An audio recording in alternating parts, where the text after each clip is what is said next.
So you are sick of your job. You want more time, you want to make more money, and you've decided that you are going to become a real estate agent. Today, we're going to be talking about what that looks like, how it can be done, and a whole lot more on today's edition of The Brian Hirsch Show.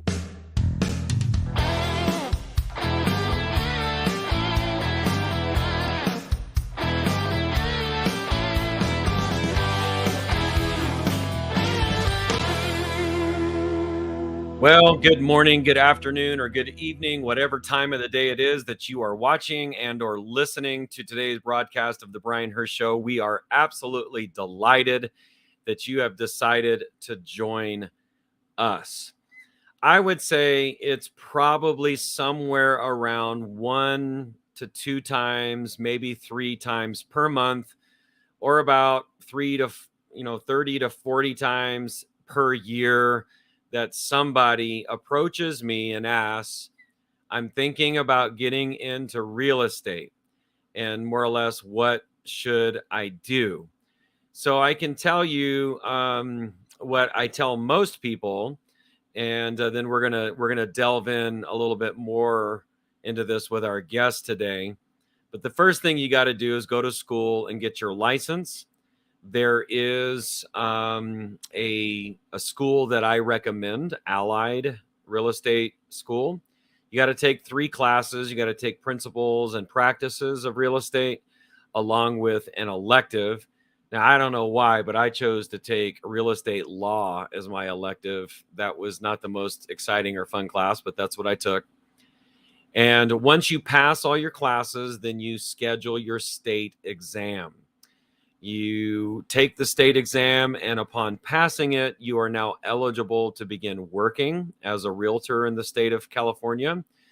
And then you would find a broker to hang your license with, and then the fun begins. But what you need to know is that getting a real estate license is easy. Building a successful real estate career is not easy. And today we have with us one of the finest real estate agents you will ever meet, who knows all about what it is to build a real estate business. I would like all of you to welcome to today's edition of The Brian Hirsch Show, Miss Gina. Is it Schene or Schene? It's Shane. Schene with an A? Pronounced with an A, yeah. But not So spelled that way. you know what that means, Gina?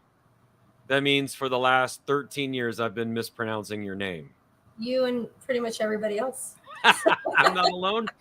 You're not But alone. It's Gina Schene. Correct. Yeah. And what is the etymology of that surname? I believe it's German. I have no idea, though. I've never researched it. So Don't know and don't care? not really. Oh, that's cool. All right. Gina Schene. Now, Gina, every year there is a best of the desert little survey.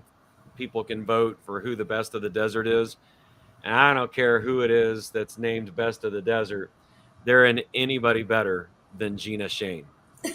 Well, you can vote for me. Okay. I'll vote for you. Again this You've year. been nominated again. You have one of those banners, don't you? I do, yes. Yeah. Well, you deserve every bit of it. Award-winning, multi-million-dollar producing real estate agent who perennial, just every year, a juggernaut. And I think, Gina, people look at people like you and they think, I want to live like Gina. I want to be beautiful, and I want to live in a beautiful home, and I want to work when I want to and make lots of money and travel. And they desire that lifestyle. But what is underneath the surface are maybe some things that they don't realize. First of all, did you grow up in the high desert? Yeah, I've been up in the high desert since I was 5. And so you went to elementary school, junior high, high school. Where'd you graduate high school? Apple Valley. Okay. So you're an OG. Yeah. Been around forever. I was born in San Bernardino County, so always here. Okay, well, very good. And what was your journey? You started fairly young Yes. into real estate. Yeah. My first job was actually at CTX Mortgage, and I was 17 when I went into work at that mortgage company. Started off as a receptionist, went into processing, went into closing, ended up in the funding department. So I worked there for a couple of years. Well, that has given you a little bit of expertise too on that side of things. Yes, that was back Sometimes, in the early 90s. Yeah. sometimes the lenders will lie, but not to you, right? You know when they're lying. Yeah, always. So you got out of lending and got into selling homes? Yeah. So had my daughter and did daycare for 7 years in between that, but then got my real estate license in 2000. So 23 years ago.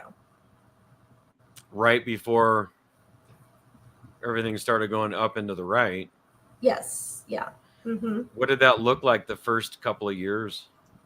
There was still a lot of foreclosures and stuff happening as that was kind of slowing down.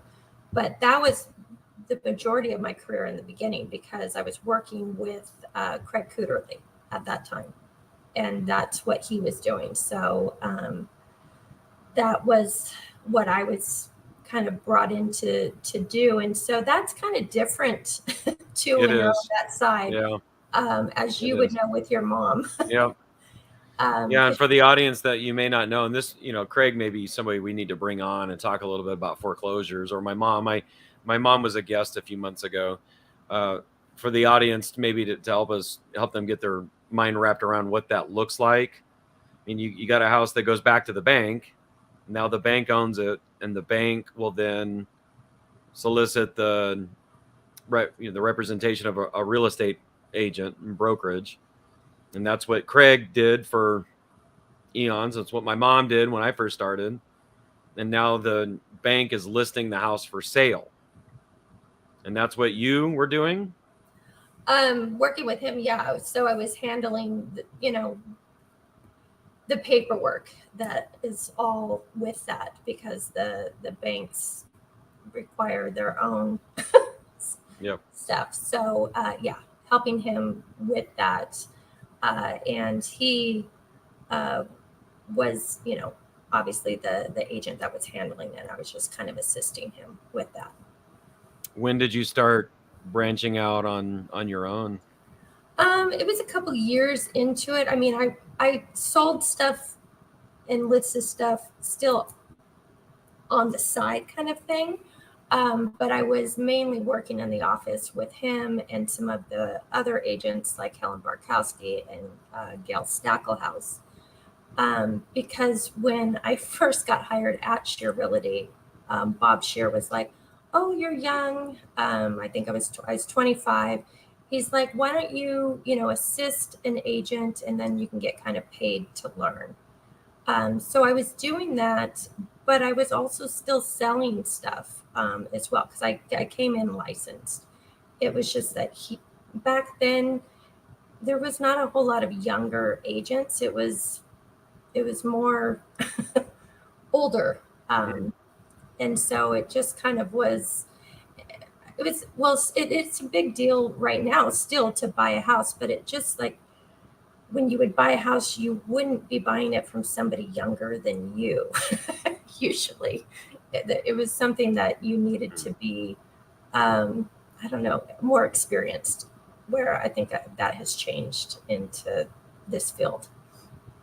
So There's probably still some of that. yeah, You yeah. know, I I'm trying, now that I've got a little gray hair on my temples, if I were, looking to see, if I were looking to list a house or buy a house, let's just put it this way: for every 5 or 10 years younger than the client is that much better you need to be as an agent. It's kind of like in the NBA, for every inch you are under 6 feet, that's how much better you need to be as a player to be able to compete. Yes, I agree. I mean, Yeah. you should be able to answer questions for people, and more experience you have, obviously, you're going to be able to do that. Sure. Sure. For me personally, my journey, those first, say, 2 or 3 years, I was still working with and for my mother, helping with all of those foreclosures. Mm-hmm. And I had this incredibly brilliant mind and very experienced agent at my disposal all the time. So if I had a deal that, whatever the issue was, it could be something as benign as, gosh, I've got a garage door that needs to be fixed. Who do I call? Yes. To something more difficult or more serious that needs to be dealt with, more complicated. And all of that wealth of knowledge kind of teed me up a little bit for success down the road. And that is the part of the business that is, again, that under the surface. Because what people see in somebody that's a producing agent that's earning a good standard of living, that has the freedom to come and go, clock in, clock out when I feel like working or not working, travel, whatever the situation is. What they don't see under the surface is what it takes to build that kind of business. And I tell people it's going to take 3 to 5 years for you Yeah. to build this business, and you're the model of what that looks like.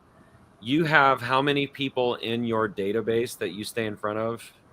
I have 800 people that I Whoa, back up. How many? 800. So 800. yeah, and Yeah. I mean, some of those people, I don't think I've sold them a house yet or sold something for them, but I've been in contact with them, and they a lot of times it was like, oh, I met them through open house. They were maybe a neighbor or something, or um, they called to get a value on maybe a piece of land that they own, but they're still holding on to it. So it just is people that I put in there and I stay in contact with, and they get something from me at least 5 times a year, by mail. Actually, I do a lot of newsletters still by mail, and it keeps my face in front of them and my name.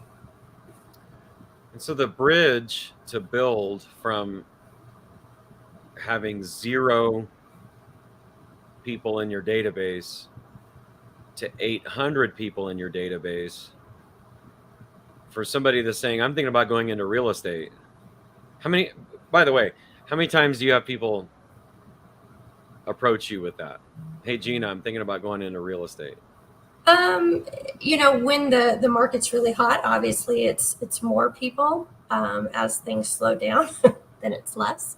But I think it's funny when well, it's not funny, but I think that there's a personality that goes along with being in real estate, and it's funny when some of the people that I know that just do not have that personality or the drive, because you have to make yourself work. Mm. And some people just don't have that in them. They're like, oh, I don't have anything going on today. I'm just going to hang out. Well, no, you have to make calls, or you have to find the business. It's not just going to come to you. And so I think that's probably the biggest mistake that people make is thinking that, oh, I've got my license and I'm going to go into the office, or I turned my phone on. Why isn't it ringing with business? And it's just not going to happen. Well, I had somebody approach me today, and he was like, yeah, man, I'm tired of what I'm doing, and I'm thinking about getting a license, and maybe I could come work for you. Yes, they always want to come to work for you. I'm like, work for me? I was like, I tell you, I told him, I was like,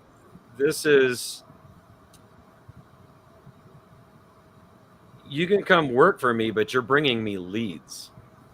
Like, if you're bringing business to the table, and we're closing deals, then yeah, I'm glad to share the commission with you. But for you to gravy train off somebody else's work, Mm-hmm. and he said, well, yeah, I just kind of figured, maybe if you had, too much business and you can just kick me a few people or whatever. And isn't that kind of the misconception of what Uh, people have? yeah, yeah. That there's just people laying around that we just don't get to. Yeah, I didn't get to that person to sell them a house. Yeah, yeah, I'll give them to you. No, I'm not gonna. I'm not gonna have a buyer or a seller that I'm just not responding to, that I need to just hand off. And why would I hand off that client to somebody that doesn't know what they're doing? Right. Well, and this is one of the things I admire, I think, most about you. You do not use an assistant, you don't use transaction coordination, No, and yet your files are impeccable. They are perfect. they better be. Everybody's files better be. 'Cause Yeah. you'll get in Well, have you trouble. ever been around somebody who wasn't perfect? Their work wasn't any good? Yeah. Yeah. But yours is always like just absolute. Whenever you and I have a deal together, I'm never having to babysit Gina. Like No. it's man, disclosures are out. The paperwork's on time. Contingencies are removed. Status updates. We're doing. I mean, everything is. And of course, that makes my life a whole lot easier. And Yes. that makes me a lot more anxious that if you were to ever bring me a buyer on one of my listings, I'm going to tell my seller, listen, slam dunk. This is who you want, because once we go under contract, the buyer's in control of the contract. If you've got a good agent on that other side that's doing their job, man, it's so helpful. Yes. I mean, and I I think usually in the beginning, even with the way that the offer's written, you can kind of see Oh how yeah. the transaction's going to go. Not always, but usually you can kind of tell on how the contract's filled out and how they email you the offer, if they follow up. Because how many times do you get an offer and the agent does not even follow up with a phone call or a text message? They just send it off and say, hopefully they get it. And it's, Yeah. you know, it's So what I horrible. tell people is if you're thinking about starting a real estate business, and this is just Brian's insight, I'm interested to hear your thoughts on it. Your number one job, and I think I talked about this, maybe last week or something, but you've got the three different kinds of agents. You have amateurs, professionals, and pretenders.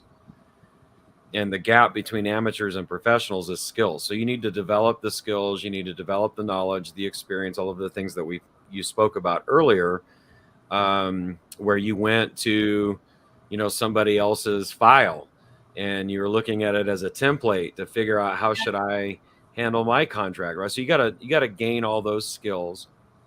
But probably the most important thing for a new licensee to begin doing is building a database, because that's if you don't have people in Yeah. your database that you're working with and staying in front of, you're just never going to have business. You're never, like you said, it doesn't just come to you. You got to go get it.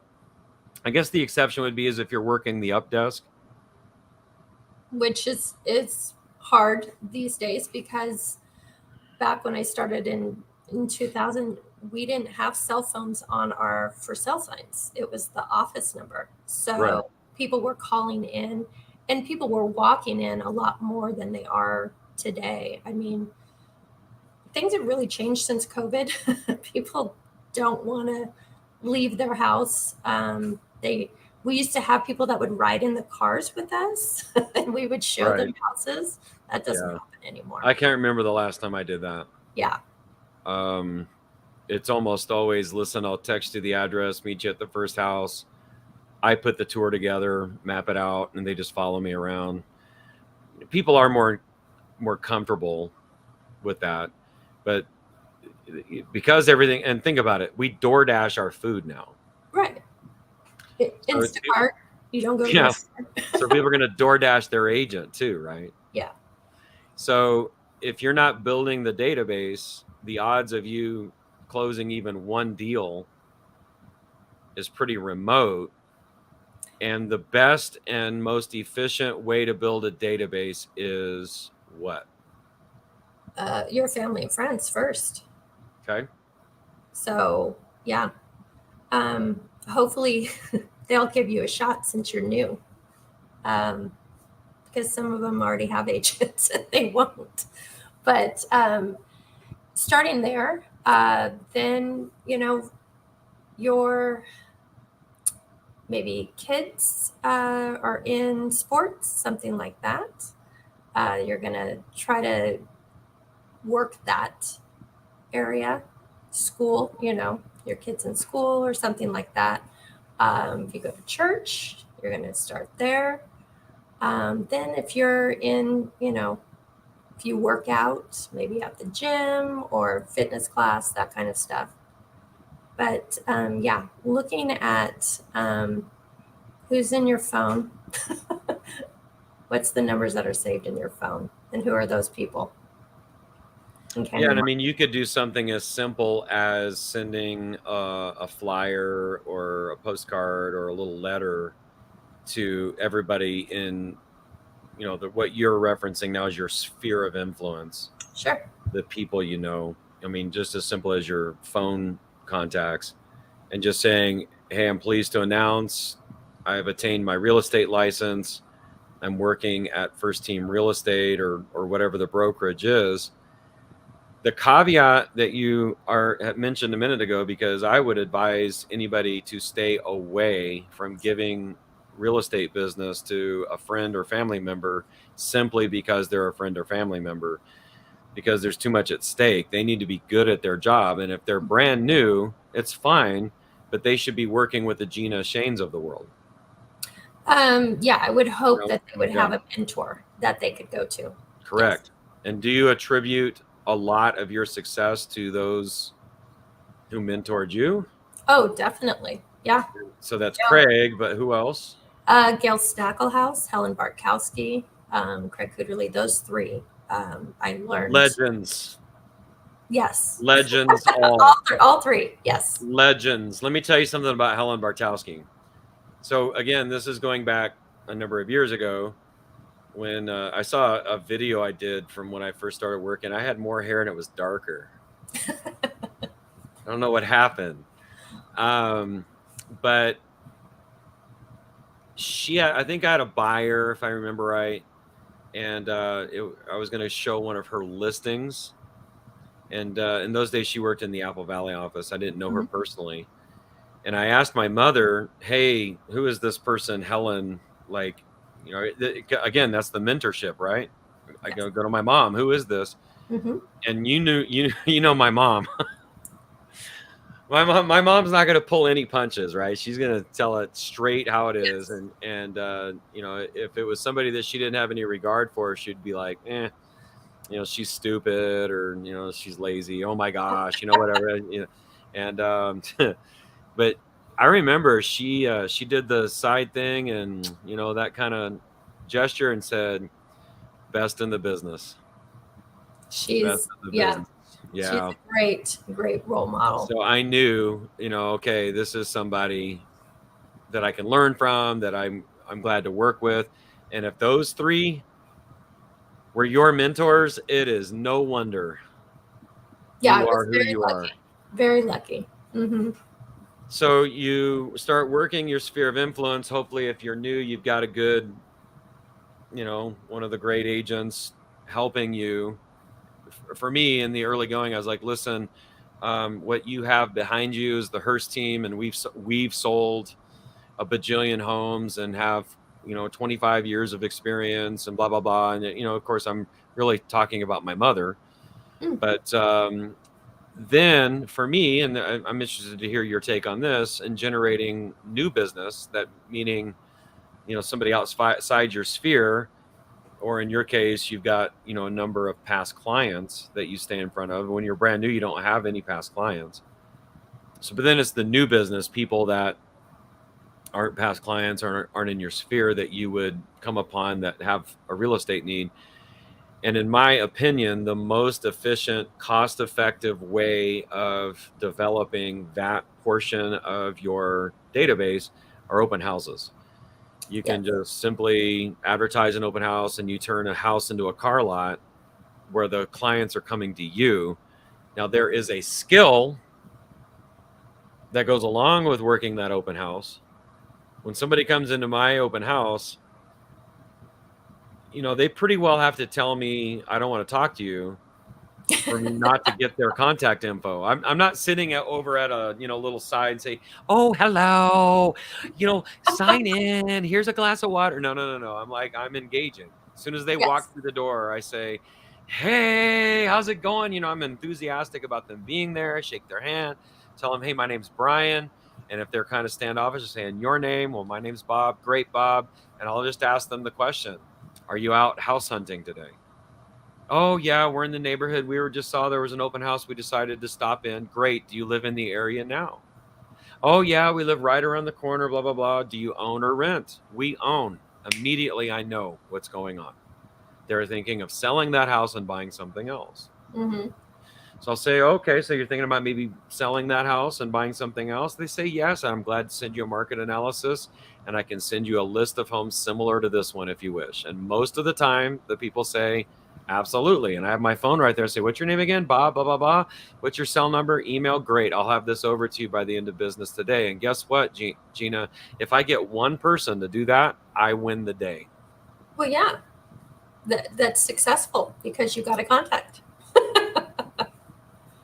So that's what you're shooting for is making a contact, getting their information, and them giving that to you means that they want you to send them something, or sometimes maybe they give you a false information. Hopefully, Yeah, not. or they go Casper on me. Yeah, Sometimes they just don't ever. We're just polite, and then they really don't. But we're looking for people who are looking anyway. So if yeah, they're not looking, what? right. And there's some people that they just like looking at houses, and they bring their kids and they get cookies for their kids, and that's what they like to do at open houses. Great. I just tell those people if I get that sense, Yeah, I say I'll be over here in the corner working. You let me know. yeah. But definitely, new agents, open houses are how you're going to get contacts. And even if they're not ready to do anything that day, you put them in your database, and maybe eventually they do sell, want to sell the house or buy something or whatever. But yeah, that's when you start building up the number. So what I tell people, and kind of last question here, and I want to get your thoughts on this. I tell people, okay, you got to get your license. If you're very studious and diligent, it can be done in 6 months. Yeah. Pass 3 classes and then take the state exam and get a license. Yep. That's for people who are good at learning. For people that are not good at learning, and this kind of shines a light of what you spoke about earlier about is you have to make yourself work, because it is work to do that. Yeah. Let's say it takes you a year, but you get your license and then you start working. What I tell people is after you get your license, you hang it with a broker, C21, Keller Williams, Coldwell Banker, whatever it is. You need to First, plan on working. I mean, gosh, sis, when I first started, you can testify to this. I was down there about 60 to 70 hours a week oh yeah. in those And days. your phone is always on. I mean, Yes, I answered every phone call. me too. Yeah. And you're going to need to work like that for about 6 months before you get your first paycheck. At least, yeah. Does this sound? Again, I want to make sure that No, you've been in a lot. Okay. no, Then you're right. I mean, I got my license in 6 months or less, and it definitely can be done. But yeah, people get busy, or usually when they're getting their license, they have another job. So maybe, they're doing it on the side and can't put all their energy into it. Um, But another thing too is I went to a crash course right before I took my test, and I have Yeah, to me say too. that was amazing because it's what you take and uh, when you take the test, the questions most is you're not going to use any of that in your real estate For, future. I mean, it's just ridiculous. you haven't taken the broker's exam yet? No, I Oh my gosh. Dude. I was in and out the licensee, like the salesperson, I was in and out of there a couple hours. That broker's exam was no joke. yeah. And I was kind of sweating it a little bit. I was like, man, I'm not sure. It forced a lot more abstract thinking than the salesperson exam. Um, but I passed. Hallelujah. I passed. And once you have it, you have it. Yeah. Okay, so you got to work 6 months before you get your first paycheck. And then here's the kicker, you need to plan on working like that for about 3 to 5 years before Oh you, yes. yeah. Yeah. Yeah. Um, yeah. My family, they just always knew that if we were out to dinner, we're on vacation, on school functions, everything. If I got a phone call, I walked out and took that call. And that's what's really hard in the beginning is being on call pretty much 24/7. Um, I mean, I'd have my phone on all night long. I'd get woke up and take a phone call at 11 o'clock, 12 o'clock at night, um, because you never know who's calling and what they what they need. People are, in different time zones, and sometimes they're just calling and like, oh, I was going to leave you a message. Well, no, you got me on the phone. Let's do some business right now. So you have to just be ready, and people respect that, and you definitely need to do that in the beginning. You have to hustle to to get a deal. There's a lot of competition out there, so you have to separate yourself. Once you become established and you've got, pretty big database of past clients and a referral network, people that are referring business to you, and you are thought of, you're top of mind vis-a-vis all things real estate, the larger number of people in the world that think of you when they think of real estate, that's when you start to become the Gina Schenes of the world. But the amount of time, the discipline, the professionalism, the good work, the long hours, the tenacity, the work ethic, the developing the interpersonal skills, the phone skills, the writing skills, professional in your contracts, professional in your appearance, all of these things that's what's under the surface that people don't see. Right. Yeah. I mean, I think just like what you said a second ago with appearance, I think is a huge thing. And I think these newer agents are really lax on that. Um, they might be like, oh, I know my buyer, or it's a family friend or whatever. So, they know what I look like. I don't have to dress up and do all that. And I was just having this conversation actually with Bobby Tarango. Um, what you need to realize is it's not just your buyer that you're impressing, you're trying to impress the seller. So when you are going and showing a house, they might not be home, but they might be. Sometimes they have cameras and they're watching you. So you need to be professional from the moment that you drive up to that house and walk in. And I've had my sellers say, I didn't know who it was. I didn't know if it was the agent or the buyer, but they were in slippers and sweatpants Oh, no. and a tank top. And so we didn't know who was showing our house or, Wow. who it was, but we could see that, the person opened up the lockbox. So we assumed that was the agent. So you got to remember that you're, you're going to hopefully be writing an offer on that house, and that seller is going to maybe have multiple offers, and it comes into play with how you address the whole situation, and how professional you are from the moment that you step onto their property. And that's what you got to remember, it's their home. So you're a guest. Right. So be respectful. You should present yourself as such. Yeah. So, if somebody, were to ask you the question, should I endeavor to a real estate career? Yes or no?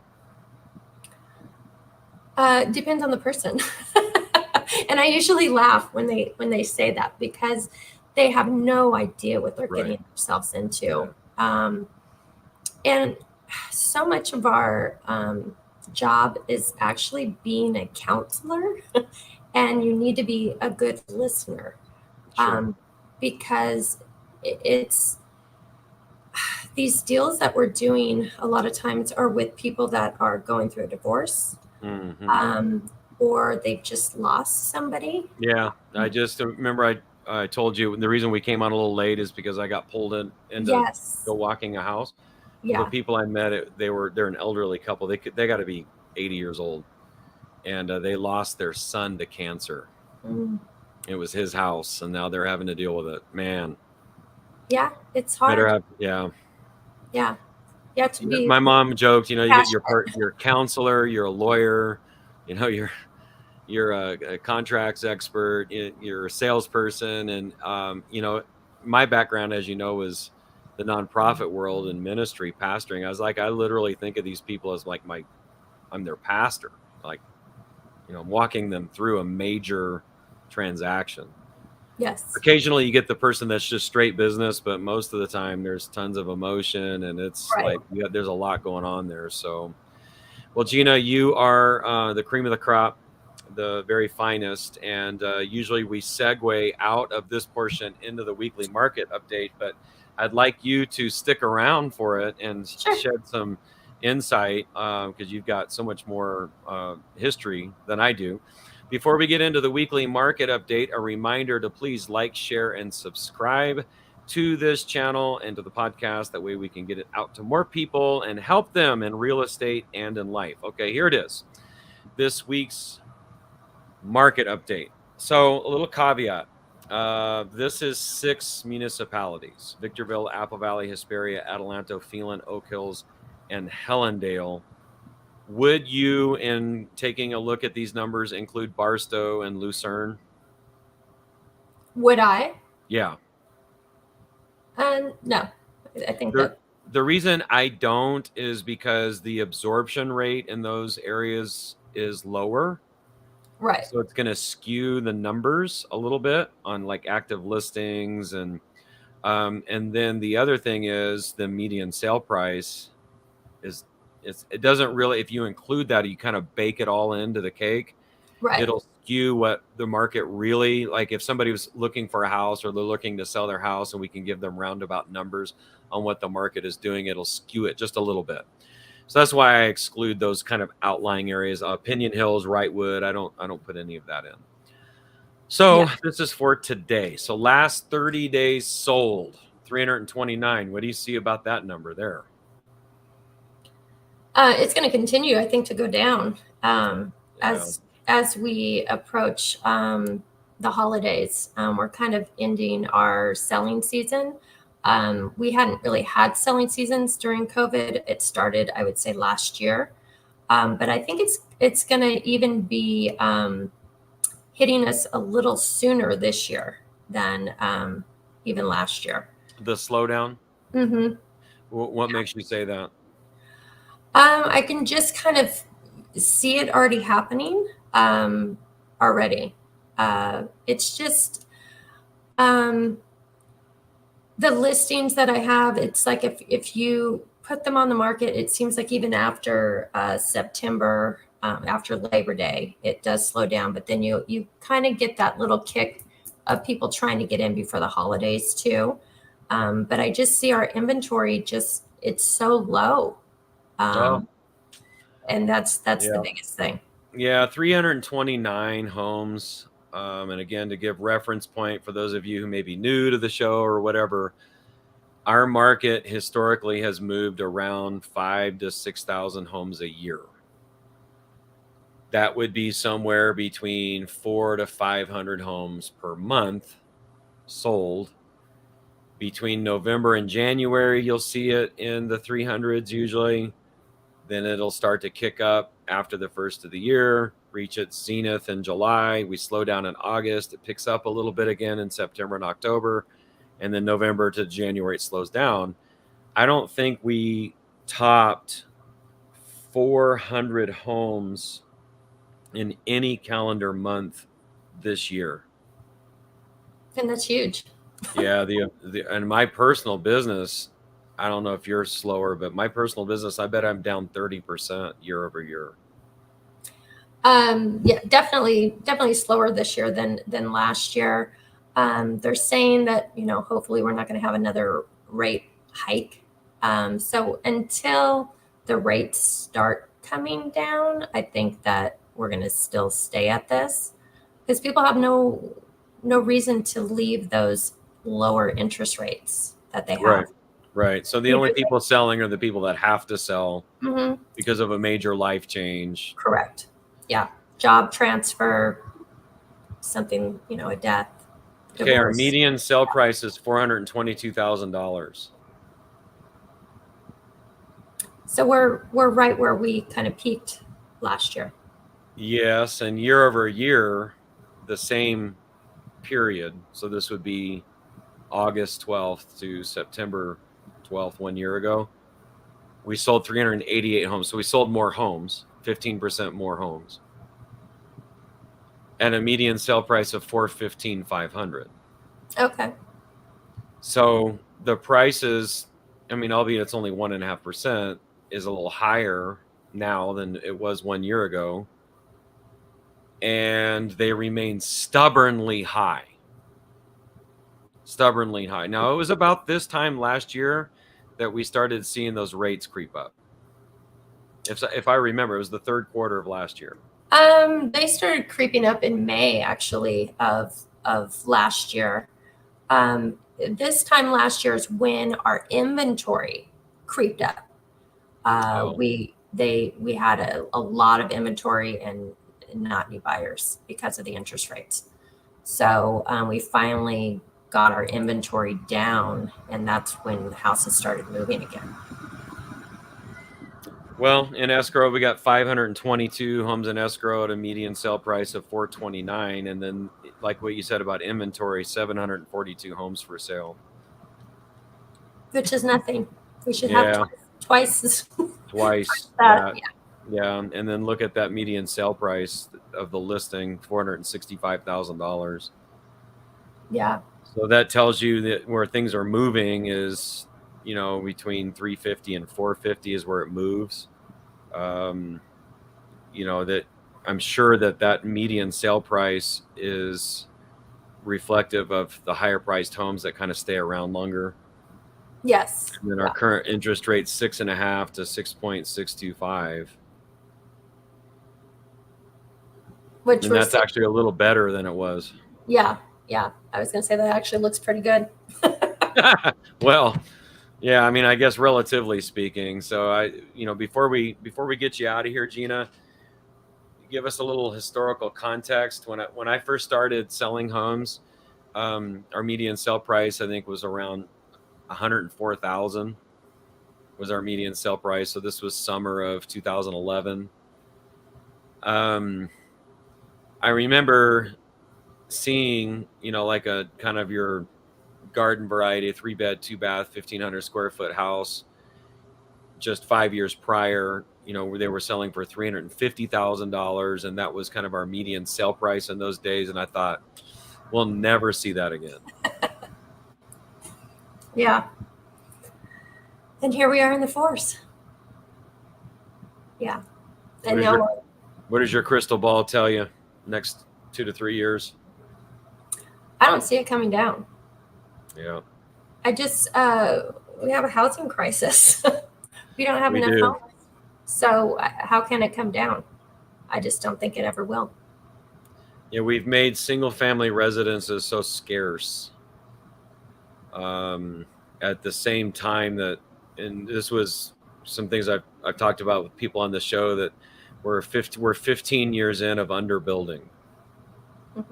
So we'd have to overbuild for 15 years just to get back to level ground, and that's not likely to happen. So yeah, and we have a lot of huge things coming this way finally to the high desert. So, you know, I just don't see it coming down.